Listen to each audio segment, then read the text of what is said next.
All right guys, today we're gonna be taking a bone stock out of the box V3X, turning it into a badass killing machine. Let's get started.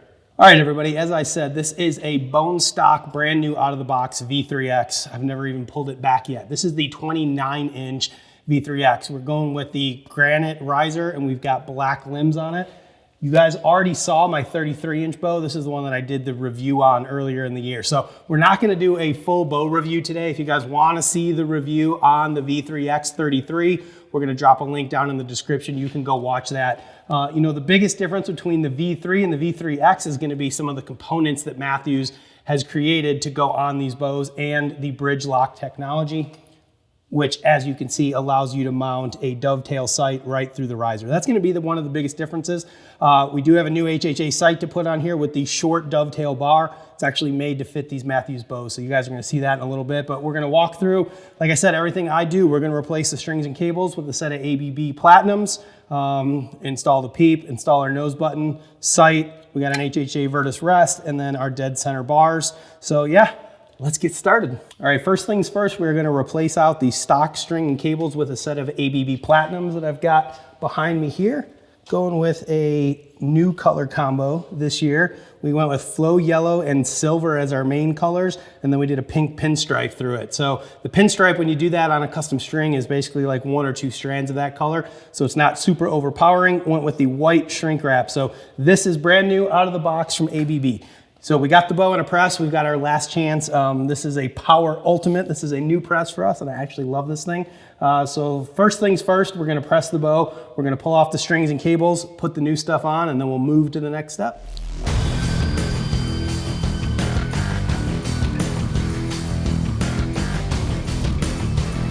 All right, we've got the string off, we've got the cables off. The next thing I wanna do is I gotta pull these yokes off. I know the last time I did one of these bow build videos, I think somebody commented and said, you don't have to relax tension on the bow before you pull the axles, but you really should. I mean, it's just one of those things. You're absolutely right. Do I absolutely need to do that? No, I could pull the axle right now and pull the cam out of here, but you really do wanna let the tension off these limbs before you do that. That is the manufacturer's recommendation. Every person I've ever talked to that works on a lot of bows or works for a bow company has told me the same thing.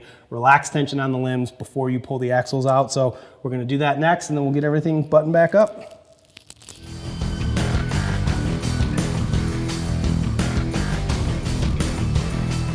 I'm gonna give you guys a helpful little tip that I've picked up over the years. So I got my workbench mat back here that's black, and all my little screws and everything that I'm pulling out of here are black, and I always seem to lose them. So what I like to do is I actually keep a pad of paper, a white pad of paper, and that's where I put all my little screws and everything on so that I don't lose them and I know exactly where they're at. Because losing screws when you're doing this really kind of sucks. So now I just use an Allen key, a large size Allen key, and I just push this axle straight out like that. So I only take these axles actually have a screw on either end. I only take one of the screws out and then I push it through.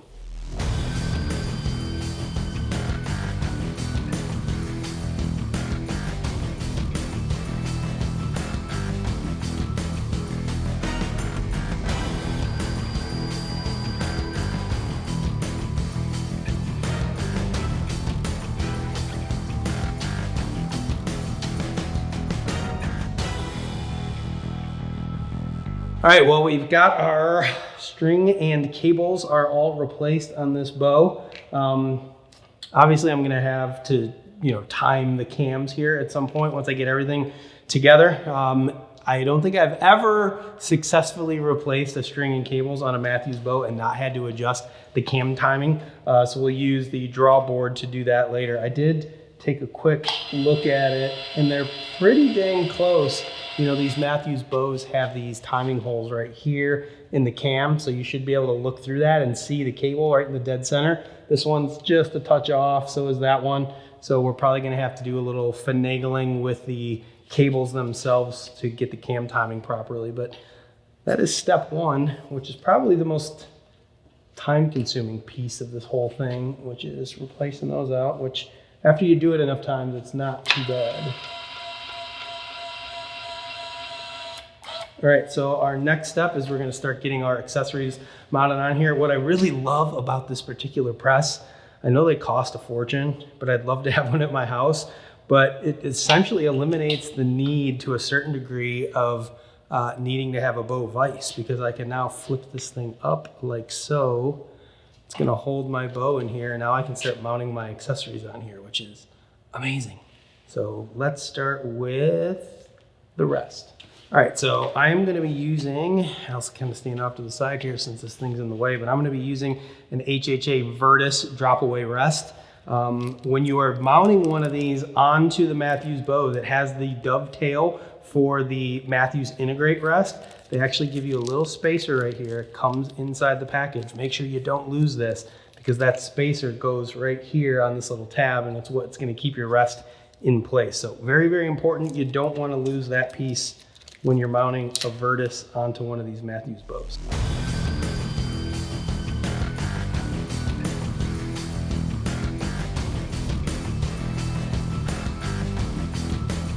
So our rest is mounted on there. It's nice and tight. We are gonna actually take this over to the bow vise once we get everything mounted on here, when we're gonna level it all out and everything. But for the immediate kind of just the raw mounting everything on here, we're just gonna call that good for right now. Next up, we're gonna go to our sight. So let's just talk about the sight we're using. This is an HHA Tetra Max. As I said, this is the short dovetail version. So you can see this is a 4 to 5 inch adjustable dovetail. If you were to look at this compared to the standard dovetail, right, which is gonna be like a 7 inch, you can see it's significantly shorter. And again, it's made to fit in these bows with the bridge lock technology so that you don't have a bunch of extra bar sticking out the back. So on the bows with the bridge lock technology, get around to this side here, there is included with your bow a set screw that mounts down in this hole right here. So what you're gonna do is you're gonna slide this dovetail in, you're gonna get it to the position where you want it to go, and then you're gonna just use the included set screw to hold that thing in place. You get this little card with your bow. It comes with the set screw. Very important, don't wanna lose this. That's why it comes in this nice little handy hanging package.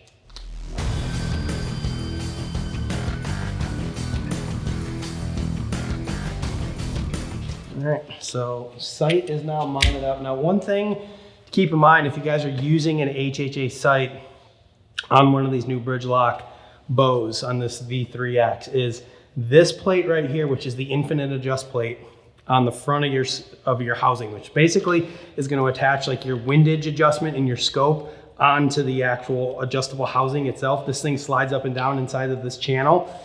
If you're using it on a bridge lock bow, you typically have to turn it around so that this windage piece is on the inside, or I guess in this case, the outside of the bow versus on the inside. Otherwise, you don't have enough windage adjustment to make this thing work. That's one of the reasons that HHA actually came out with this bracket, because you can flip it around and get enough windage so your scope is far enough in. Because you got to remember, on a standard, dovetail setup, it's mounted out here on the riser, and so you've got to have your sight pushed farther this way. Now that the actual location of the dovetail has moved, your sight has got to be, or your scope I should say, has got to be much farther in. So you do need one of these new infinite adjust brackets. They sell these separately. So if you already have an HHA sight and you already have an HHA dovetail like this that you want to use on a new bow, you do need to purchase this bracket right here separately. I think it's $20. You can buy it and essentially retrofit your older model of HHA Tetra or Kingpin to work on this new bow. But for right now, you can see this sucker is locked in place. It's not going anywhere. It is nice and solid. So we've got our rest mounted. We've got our sight mounted. At this point, I'm going to turn it back over. We're going to go ahead and get the rest tied into the cable. We'll put our Peep sight in, and then we'll take it to the bow vise and kind of go from there. All right, guys, next up, we're going to do Peep sight. I like this one. I've been using this thing for years, and I'm just kind of partial to them. This is the Hot Shot Peep sight.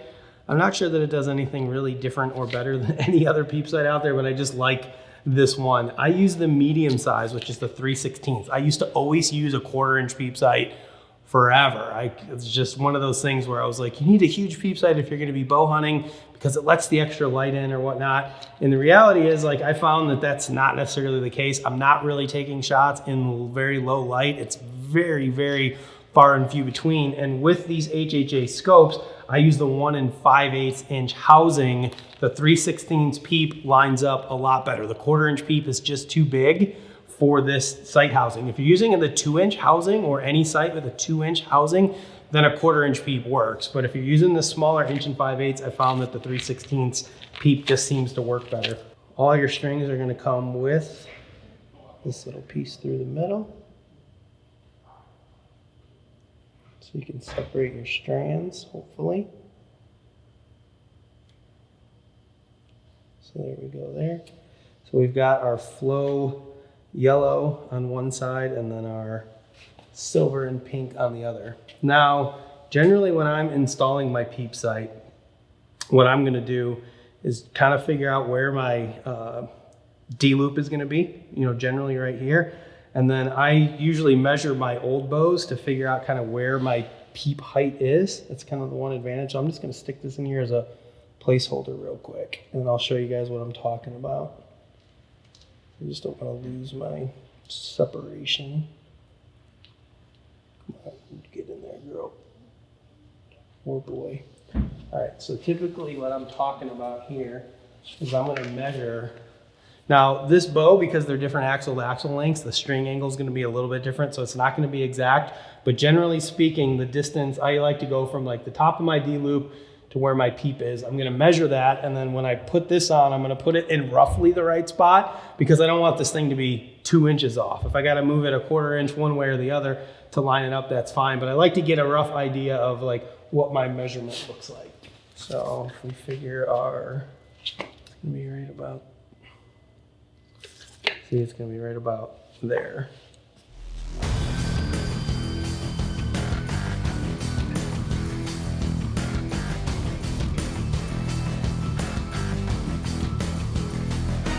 So that's gonna be good. Next thing I'm gonna do is I actually want to take my drop away cord and I'm gonna attach it into the bus cable that's gonna be pulled down when I draw the bow back, which is gonna be this one right here. The way that you can tell that is it's the one that's not attached to the yoke. So this one's going that direction, this one's going this direction. As I draw the bow back, this cable's getting taken up by the module and it's gonna pull this thing down. So what I typically do is I just separate the strand right here. Let's do this.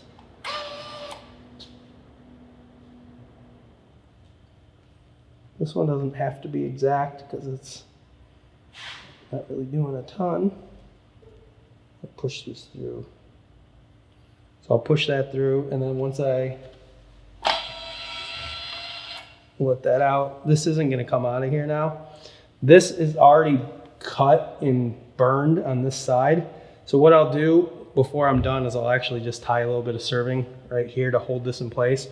But that's really all there is to it, and then I'm gonna shorten this cord when it comes time to actually time the rest. So at this point, I think I've got everything on here that I need the bow press for, so we're gonna move over to the vise and start getting everything kind of leveled out, get our string loop on, and go from there. All right, guys, so we threw the bow on the vise and then we leveled it out. We've got 2 different levels we're using, one on the string here and then one on the arrow. So just talking about general arrow setup, I'm shooting an Axis 5mm, same arrows I was shooting last year.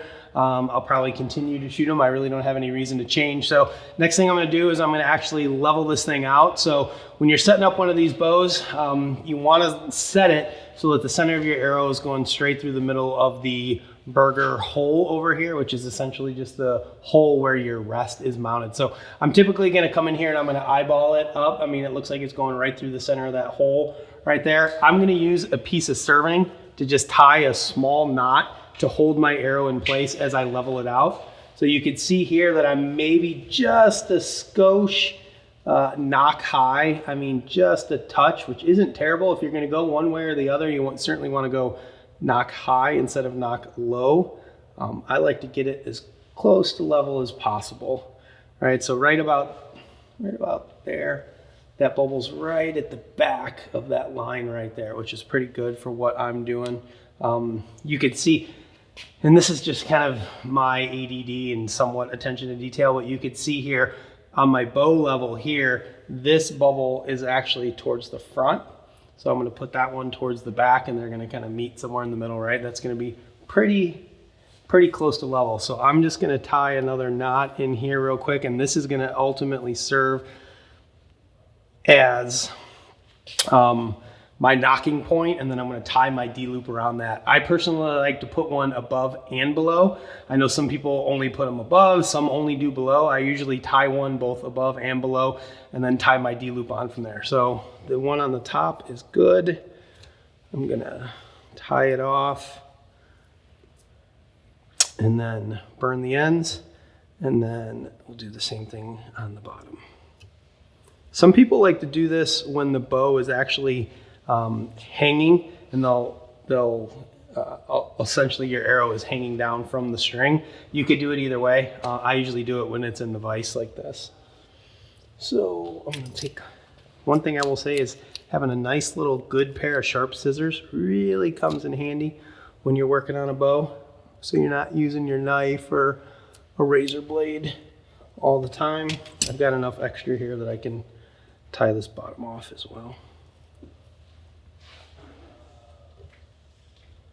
You don't want to tie it too tight, especially when you're coming up on that bottom one. You want to leave just a little bit of play in there. Otherwise, you run the risk of getting knock pinched. If you guys have ever had it where these things are too tight, whether it's your knock sets that you tie in or your D-loop, you draw your bow back and the arrow's coming up off the rest while you're drawing back. It's because your knocks are too tight and they're pinching on there. So I leave just a little bit of wiggle on there. Ultimately, the weight of the arrow, the extra weight on the front of the arrow, is always going to kind of pull it down. So it's going to sit up against the top of that knot there. So it's okay to have a little bit of space underneath. I'm going to cut these. I'll burn these off once I get them back in the press. That way the flame is going up and away from my string. So, all right, so that's going to be that. Next, I'm going to do my center shot, which on a Mathews bow is typically 13/16 off of the riser. I have been doing this for quite a while, and I just use a tape measure. Actually, that looks pretty dang close. You know, the nice thing with these rests nowadays, you know, this HHA rest is made to fit on these Mathews bows, and if you look at the hash marks that it gives you, if you just leave it right in the center hash and you leave the vertical adjusted right in the center as well, it's usually pretty darn spot on. In fact, I don't know that I need to change anything with this. Once we paper tune it, it'll let me know if I have a left or right tear, and I need to maybe adjust a little bit, but that actually looks pretty good. So I'm going to call center shot good. Everything is leveled out here. Next thing, while I've got this thing on the vise, is I'm going to go ahead and install stabilizers. We are using a dead center. This is the Dead Level Hunter Light kit. So I've got essentially two bars that I'm using. My front bar is a 10-inch, and I've got an 8-inch back bar. Now I'll show you, these are the new ones for this year, and you can see, so this is last year's, this is actually a Verge stabilizer, but you can see how much thinner this rod is on these new ones. You get a little bit less weight, which is ultimately what you want in your stabilizer. You want as little weight as possible here in the center, and you want to keep all the weight out in front or all the way in the back, depending on which type of bar it is. So yeah, I've got 4 ounces of weight up front, but you can see, and it also helps with that crosswind. If you get a windy day, it's just a lower profile. So it's lighter weight, lower profile, but just as strong as the old ones. And this tan color just so happens to match the granite perfectly. So I prefer, on most of my bows, I only run a front bar, to be completely honest with you. I'm not sure I'm a good enough archer to really have a back bar make a huge difference, but I am going to be using one a little bit more this year.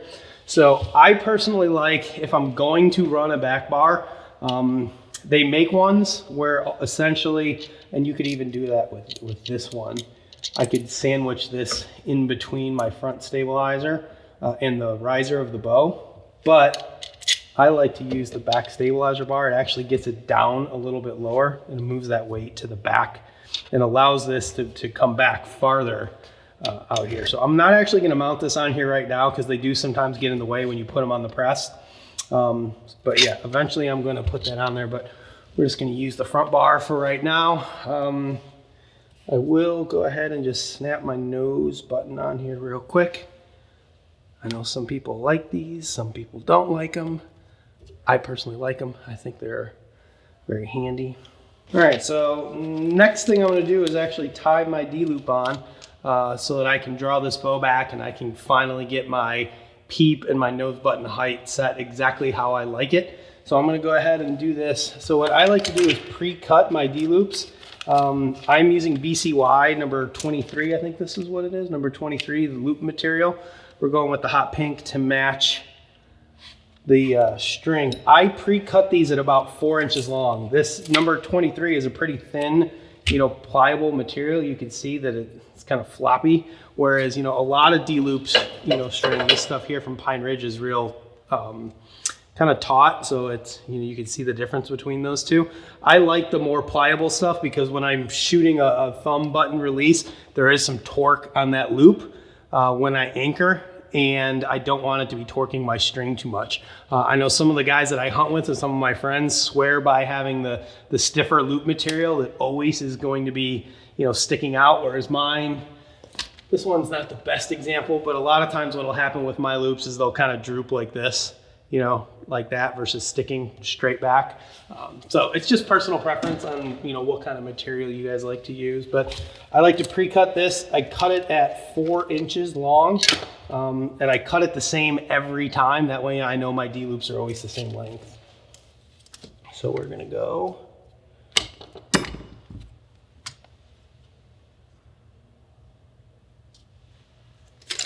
There. So we got a 4-inch piece of material. We're gonna go ahead and rough this end out a little bit. So what you're gonna do is just feather these two ends out like so. You don't have to go crazy on that. And then you're gonna take your lighter and you're gonna actually burn those down into a ball so that they don't pull through. I like to try to just feather it out a little bit. So now I got my D-loop. I'm gonna go ahead and tie it on here. This is not a D-loop training course. There's a million videos on YouTube on how to tie a D-loop, so I won't bore everybody.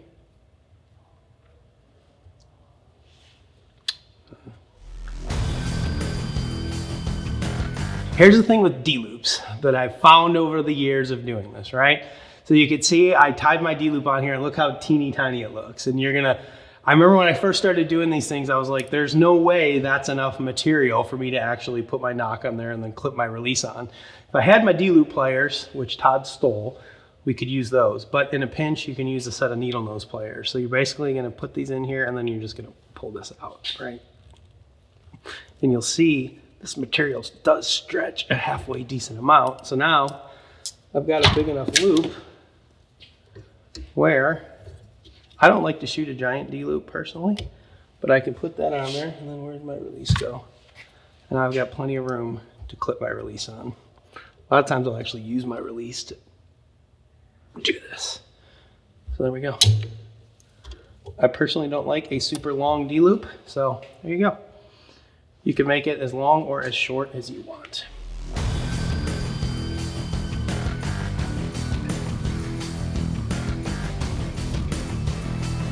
All right, so miraculously, somehow, some way, my peep sight and my nose button are both like perfectly lined up without me really having to adjust them at all. So what I like to do when I'm tying my peep in, at least at first, because I know I've still got some probably cam timing issues that I'm gonna have to address here.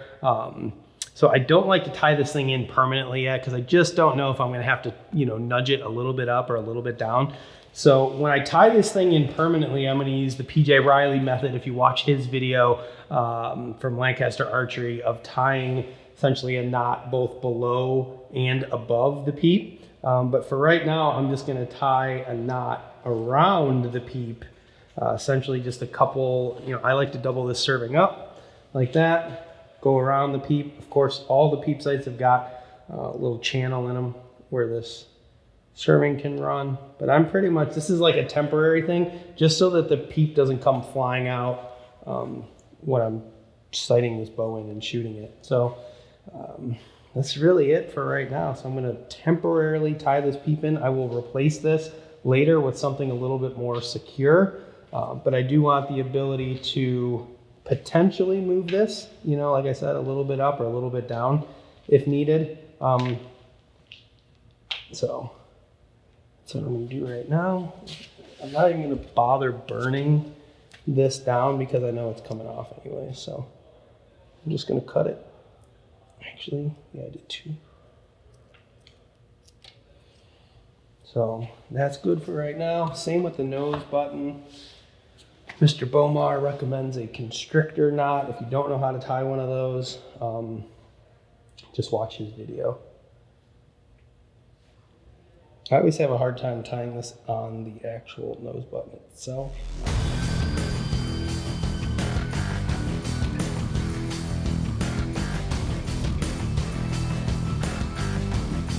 All right, so next thing we're gonna do, guys, is we're putting it in the draw board.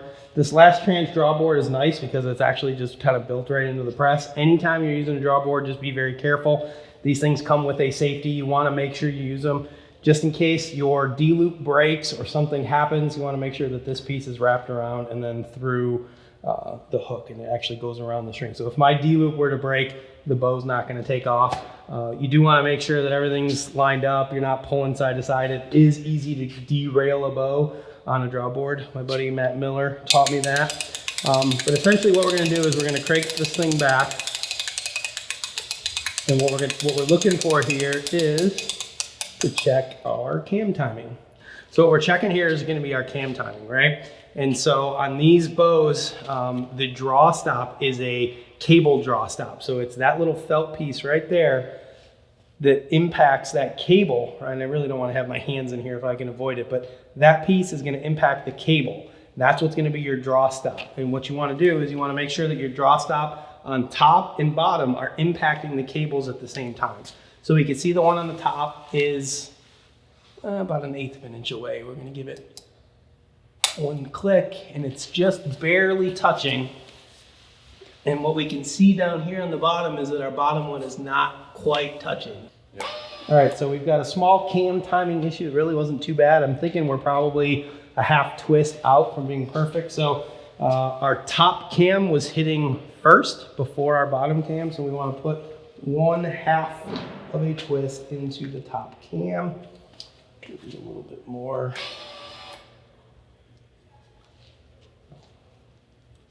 So we're going to take this cable, we're going to put 1 twist into the cable. So we want to go this direction. Boom. We're going to go literally 1 turn. It's half a twist. That's all we needed. Hopefully it's all we needed. Put that back on there. Make sure all your yolks are on properly. Everything is good. Double check one more time, make sure everything's on where it needs to be. Actually, change that just a skosh.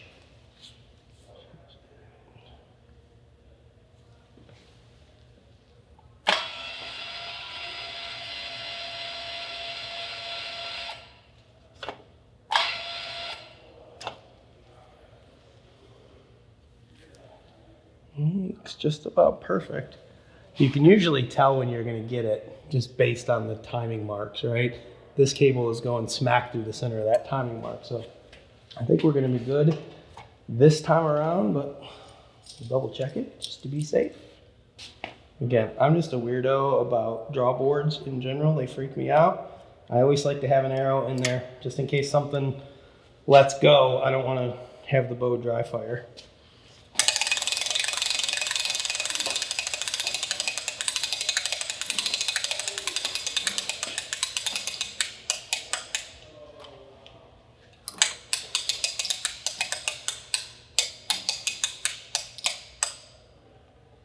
Boom. And right there, touching. Yep, perfect. So we can see they are both hitting at exactly the same time. You can also check my drop away rest timing as well while I'm here. We want that mark and that mark to line up in the last inch or two of our draw cycle. So as we draw our bow back, right, we're coming back to full draw. So right now our rope is starting to get taut. Boom, boom, boom, boom, boom. Okay, so right there, those witness marks are lined up, but we're not quite at full draw. We got about another half an inch or so before we're at full draw. Arrow starts to move forward. Now those witness marks are off. So this is right when our rest is gonna drop, which is plenty of time for that arrow to get out of the way. So I just like to double check my timing when I have the bow on the draw board. We may as well, as long as we're here, certainly isn't gonna hurt anything. So at this point, I think we're ready to shoot. There's really nothing else that needs to be done. Our Peep's tied in, nose button's on, everything's leveled out. Cam timing is set.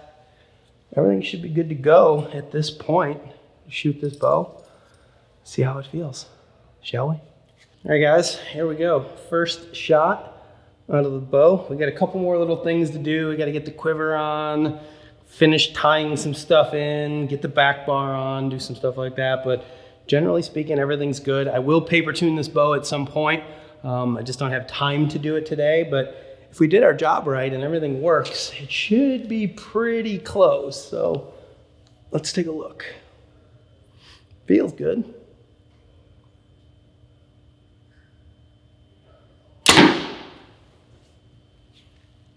Nothing blew up. Arrow flight looked good at about 5 feet, so I'm gonna call that a success. All right guys, home stretch. Last couple items, we are going to flip this up real quick, and I'm going to swap the grip out. I'll show you guys how easy this is when I don't have to do a full step-by-step. Peel the stock grip off. Just gotta rub all this junk off of here, which actually comes off surprisingly easy.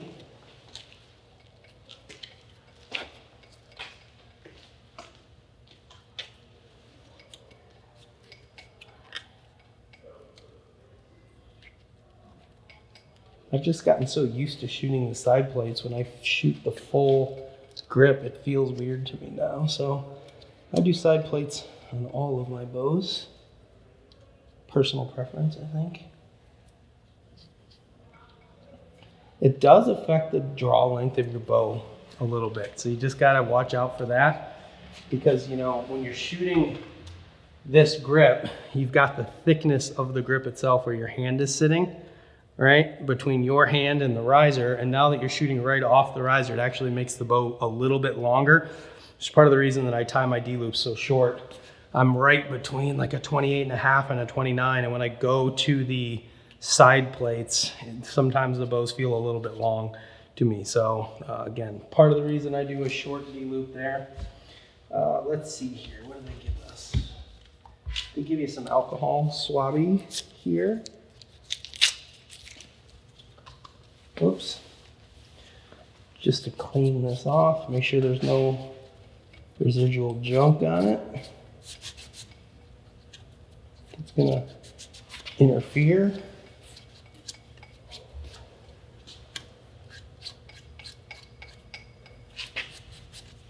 All right. Now we're gonna take our side plates. They give you adhesive. Pretty easy to tell which one goes where.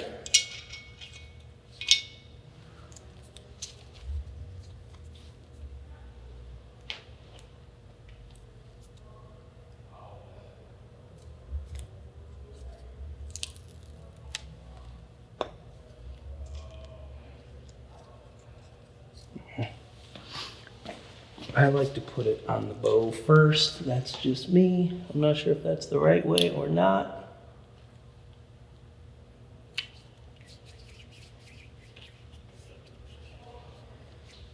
Didn't let me.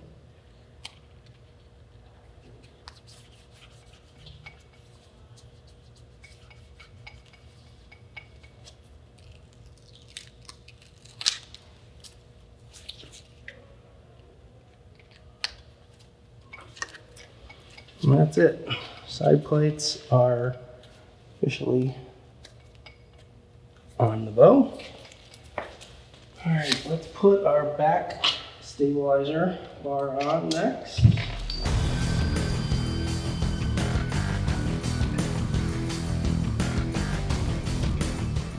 Is it an Allen key or an Allen wrench? This is a good question for the community to answer. That's good and solid. This is fixed and tied in. That's cut off. These are tied on. That's on. That's on. Our last piece of the puzzle. Das quiver. All right, kids, we're in the home stretch here. We're gonna install our new Low Pro quiver, which if you haven't seen, this thing is pretty legit. I would call it legit. Some might call it pretty dope. But look at this thing. This is it. The Low Pro quiver. Like, I wish you could feel it. It's so lightweight. It's basically one carbon rod, a lightweight hood, and then gripper at the bottom. This thing is amazing. For sure, without question, the best quiver I've ever used. And we're gonna install it right now. It comes with this little hardware pack, a couple little bushings, and some screws, and that's really about it. You can see I've already got it installed on this bow. So essentially, it's got like a cradle here. The top piece sets in, and then the bottom piece goes down. We're gonna do the same thing over here. It's already machined into the bow, so you can't really screw this up. Like if you screw this up, like if you've come this far and then you screw this up, there's serious problems, because this is probably the easiest. This might be easier than, like, I don't know, the grip that we did, which was pretty easy.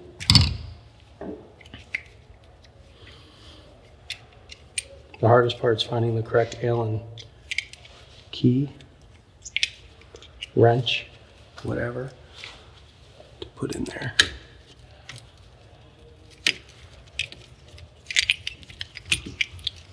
There we go.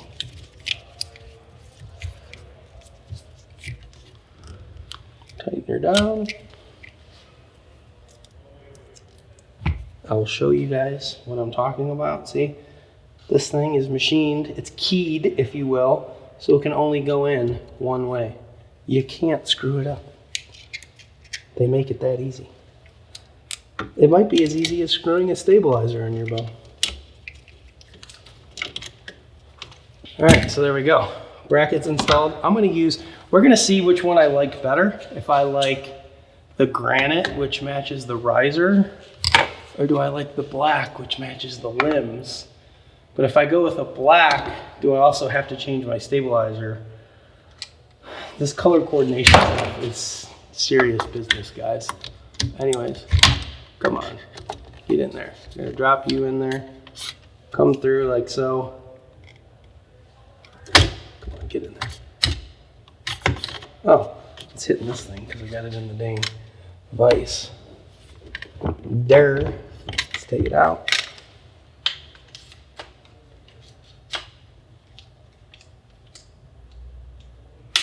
Oh. And that's all she wrote right there. That is a lean, mean, killing machine. Make it look like we got a full quiver, even though that one doesn't have a broadhead on it. There we go, guys. Full Mathews V3X bow is built. I could probably stand to adjust this guy a little bit, figure out exactly what angle I want it, how much weight's gonna be on it, but by and large, this is it. We'll even just take this guy off and say, that's it. Low Pro quiver. HHA Tetra Max short bar, Virtus rest, dead center bars, Easton sticks, made in the USA. It's a thing of beauty. ABB strings, and my nose button. People make fun of me, but I don't care. Make fun of me all you want. All right guys, well here she is, the completed V3X bow build. I hope you guys enjoyed it. If you have any questions, comments, concerns, feel free to leave them below. Last thing I need to do is tune this bow and then go get it sighted in and ready to hunt with this fall. So we hope you guys enjoyed the video. Again, if you have any questions, comments, concerns, leave them down below. We'll do our best to get back to you. Thanks for watching. Bow Hunter Die, baby.